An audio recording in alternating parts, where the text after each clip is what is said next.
So నేను ఏ పుస్తకమైనా కొనేటప్పుడు ఖచ్చితంగా అక్కడ రచయిత, పబ్లికేషన్స్, అట్లాగే పేపర్ క్వాలిటీ ఈ 3 కూడా చూస్తాను. ఒకవేళ అనువాదం అయితే ట్రాన్స్లేటర్ ఎవరు అని చూస్తాను. పెద్ద పెద్ద ఫేమస్ పబ్లికేషన్స్ అన్నీ కూడా స్టాల్స్ పెట్టాయండి. చాలా చాలా బాగున్నాయి. ప్రతి చోట కూడా మనకు డిస్కౌంట్ అది ఇస్తున్నారు. అద్భుతమైనటువంటి పుస్తకాలు ఉన్నాయి. ఈ ఎగ్జిబిషన్ మొత్తం చూడడానికి మాకు 2 రోజులు పట్టింది. చాలామంది మిత్రులు కూడా కలిశారు. చాలా నెలల తర్వాత మనసుకు ప్రశాంతంగా అనిపించింది. నేను మా స్కూల్ పిల్లలకు కూడా చిన్న చిన్న కథల పుస్తకాలు తీసుకున్నాను. సో అవి ఇచ్చేసి వాళ్ళని ట్రాన్స్లేట్ చేయండి తెలుగులో అంటే చేసేస్తారు అదనమాట. అందుకోసం చిన్ని చిన్ని కథలు మంచిగా ఉండేటివి కొన్ని సెలెక్ట్ చేసుకున్నాను వాళ్ళ కోసం.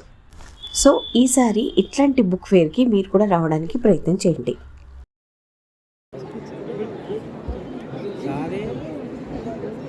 వీరాంగన జలకారీ బాయ్ అంట.